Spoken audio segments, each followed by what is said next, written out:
Have you been thinking about starting your family on vegetables? Today I am here to share with you a great gateway vegetable that can help get even your family enjoying their vegetables. But be careful because they are addictive.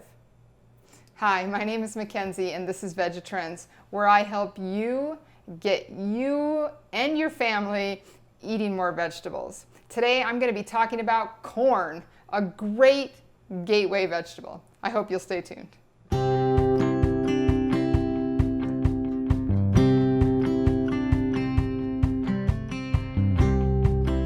Let's get real.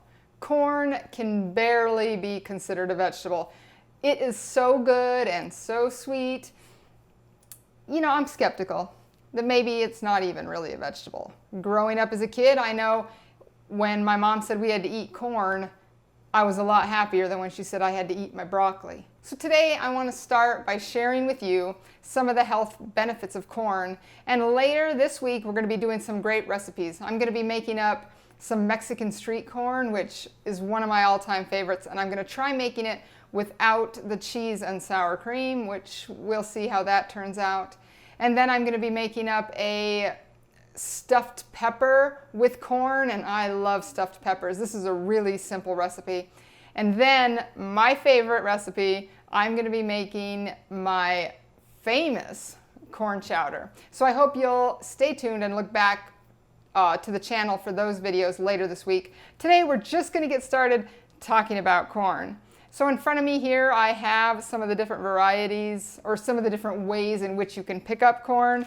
Of course, corn is frozen, which is a great way to get it because corn is usually only available in the late summer, early fall. Of course, corn in a can is great. Try to look for no salt varieties. This is a no salt added. And then of course, this is corn on the cob, which when you find it in the grocery store, looks like this, and it can be really messy. If you don't like dealing with it, then you can, of course, go with frozen corn or canned corn. Interesting fact about corn. Corn has about 800 kernels on it. They're arranged in 16 different rows on the cob, and each of the kernels has its own silk strand. That's what you see coming out of the top of the corn ear right here. That's the silk. So let me tell you, corn is actually a vegetable with an identity crisis, and I'll tell you why. Because corn is actually, while it's a vegetable, it is also a grain, and it is also a fruit. And someday I'll get into more of the details on what all that means, but corn is actually really big grass. So when you see it out there growing, what you're actually seeing is similar to maybe the grass that grows in your yard. Or some of the other grasses that you would see growing out in a field. And corn is actually the fruit produced for the grass, and it is also the seed. So it's really a very interesting vegetable with an identity crisis. A little bit about the nutrition benefits of corn. For 1 cup of corn, which is usually about 2 ears, you're going to get about 177 calories.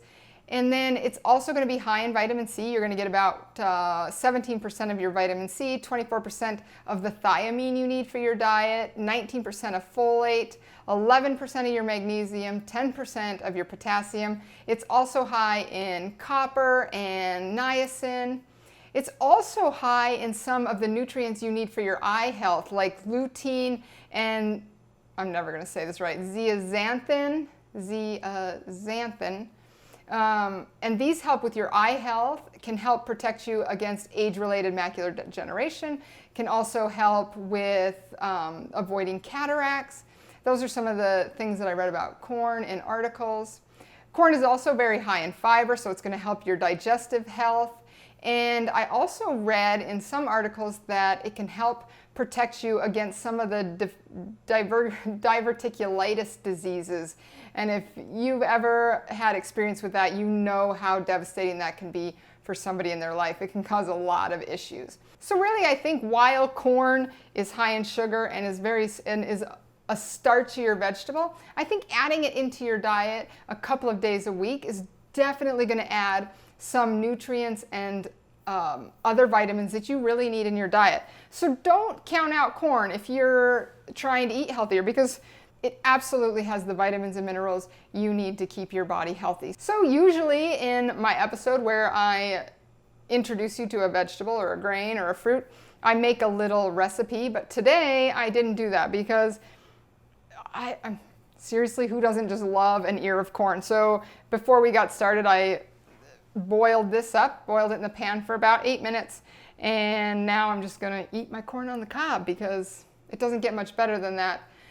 You know, a lot of times here we add butter and salt to our ear of corn, which yes, adds some flavor, but I really recommend you start eating your vegetables without all of the fat and salt added, because vegetables are really quite flavorful, and once your body gets used not to having all that fat and salt, you're really going to begin to taste the flavor in your vegetables.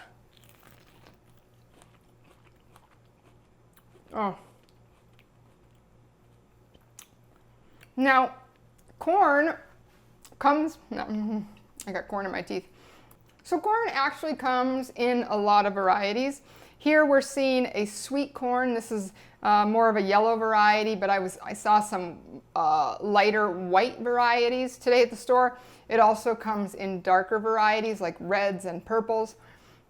So I recommend if you're at the grocery store and you see some of those varieties, or you're at a farmer's market and you see those varieties, pick them up and give them a try. They're going to contain different vitamins that you need in your diet. So take a look and see what kind of corn you can find.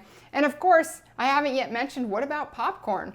Popcorn is a great source of fiber and actually a good addition to your diet if you're not adding all the butter and salt that most people add to their popcorn. And my mom makes it in a pan over the stove from scratch. Wow, one of my favorite treats. She does a great job. All right, well, I think that's all I have on corn today. I hope you enjoyed today's episode. Again, my name is Mackenzie and this is VegiTrends, where I'm introducing you to today's gateway vegetable, where you're gonna get your family to start eating their vegetables. Anyway, I look forward to seeing you back later in the week when we're making up corn chowder, we're making up some Mexican street corn, and of course, I am going to do some stuffed peppers using corn and black beans. I'll see you back here.